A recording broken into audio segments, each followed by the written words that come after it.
When we say the word incel, what picture comes into your mind? Now, be honest. Are the words like angry, toxic, pathetic, or dangerous? What if I told you that what lives underneath that picture is grief? Not a hypothetical grief, not an abstract grief, but a bone deep kind of grief, the kind that sinks into your chest and tells you you're unworthy, you're invisible, you're alone. See, this episode is not about justifying the violence or excusing the hate. Instead, it's about slowing down long enough to ask, who are the men that we've been labeling monsters? And what's their story? And what have we missed about their pain?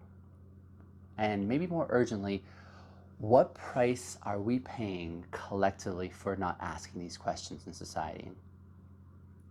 Because here's the truth. When we stop seeing someone as fully human, we don't just lose them, we also lose a part of ourselves too. And so we trade curiosity for certainty. We exchange compassion for distance, and we erase complexity in favor of comfort. And in doing so, we rob ourselves of the radical possibility that healing could happen if only we dared to look again. So let's get uncomfortable. Let's get honest. And most importantly, let's get curious. You see, the term incel was never meant to carry this much rage. It started decades ago, quite surprisingly, it was coined by a woman who was trying to understand her own sense of sexual and emotional frustration. See, it wasn't a weapon back then. It was a cry for connection. It's a cry that has since echoed and mutated and been twisted, and eventually it's now drowned in a chorus of anger. And somewhere along the way, it changed, it morphed. Internet forums that once held space for lonely hearts became echo chambers of rage. Online communities that might have fostered healing became places where wounds were worshipped instead. These men, often deeply socially isolated, found that their pain was met with mockery.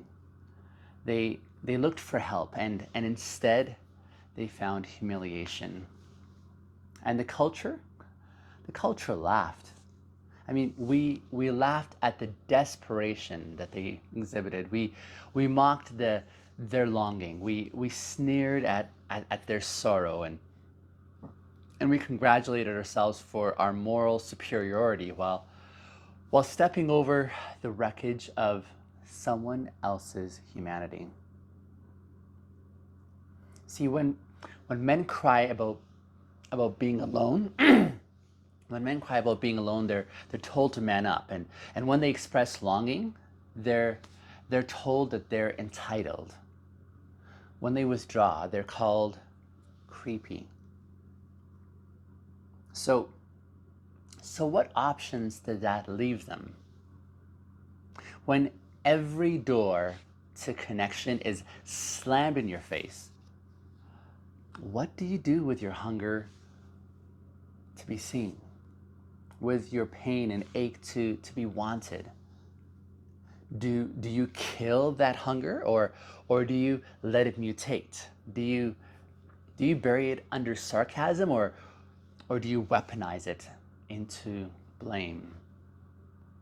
See, this is not about pity. This is about pathology. Pain that has nowhere to go, it'll always find a back door. And in the incel community, that pain has taken root. It's dug deep down, and it's become a belief, a strong belief that has grown teeth.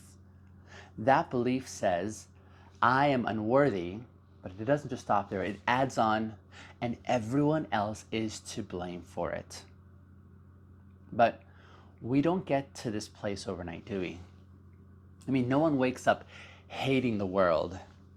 See, first they stop believing that the world even has any room for them at all. And when the world feels like a locked door that you're never going to be able to open, bitterness starts to feel like the only key to this door. And if rejection is repeated often enough, it starts to feel like identity. That's what we've missed. We've focused so much on the rage that we forgot to ask, where did it begin? And more often than not, it began with rejection.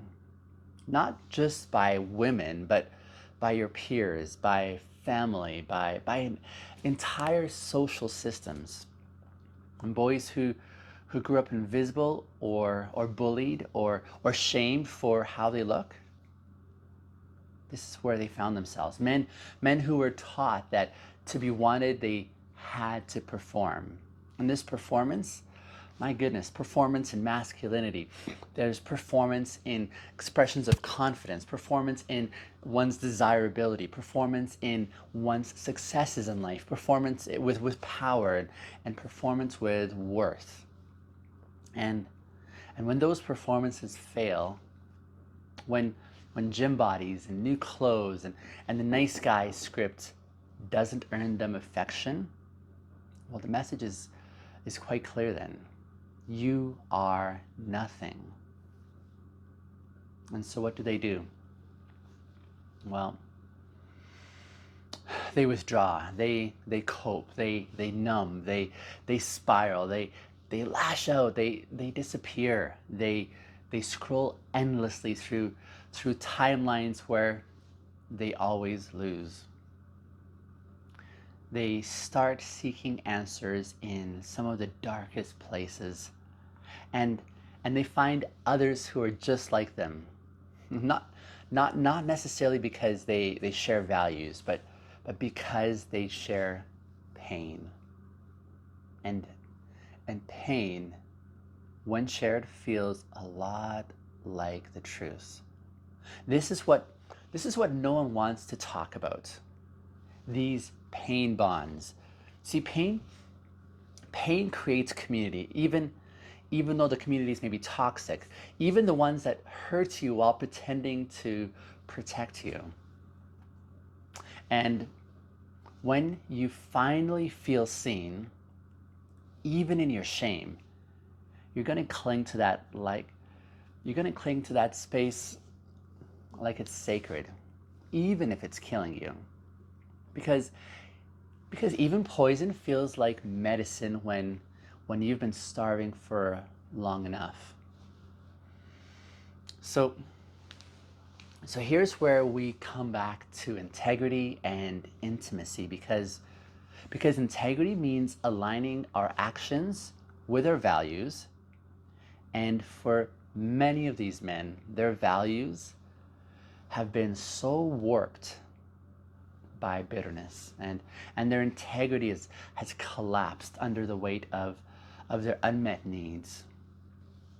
But bitterness didn't start the story, did it? Heartbreak did. Beneath the armor of anger is a boy who just wanted to be loved.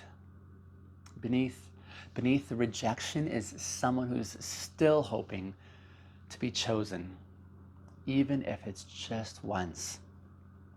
And beneath the forums and the hashtags and the hopeless memes is a question that still hasn't been answered. And that question is, am I lovable? If no one has ever loved me, am I lovable? Intimacy says intimacy.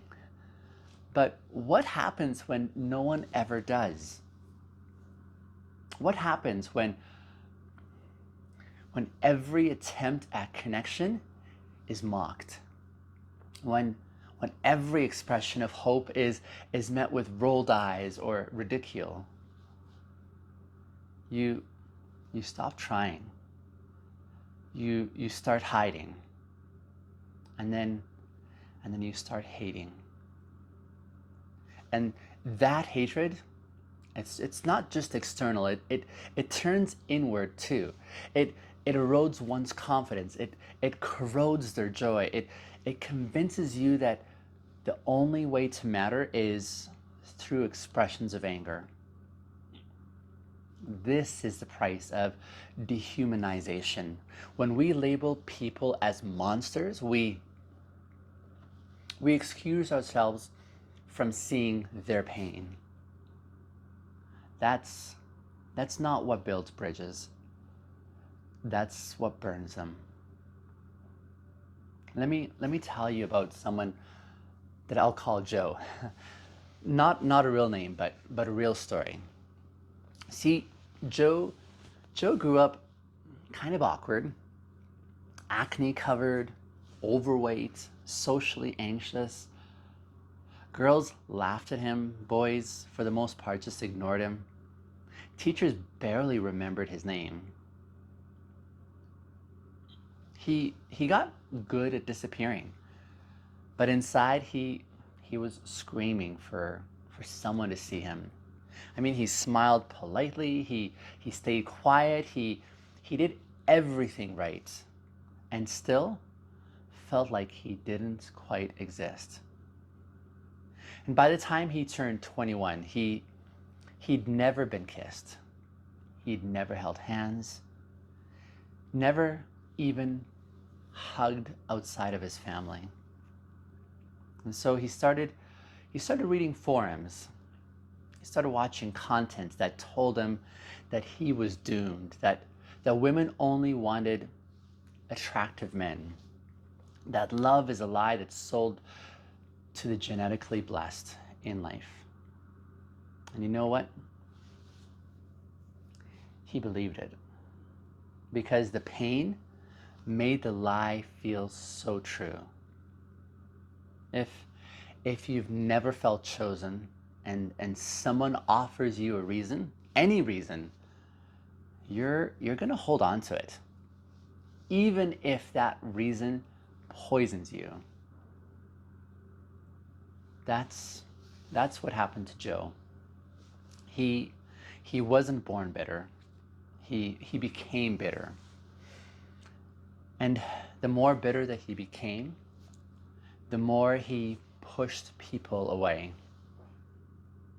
The more he confirmed the story he was told, that no one wants you, the more compelling he found it. But Joe was not a monster. He was mourning.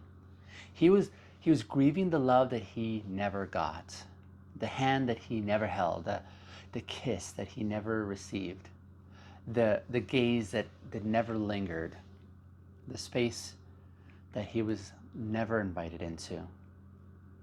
And what he needed most was not a lecture.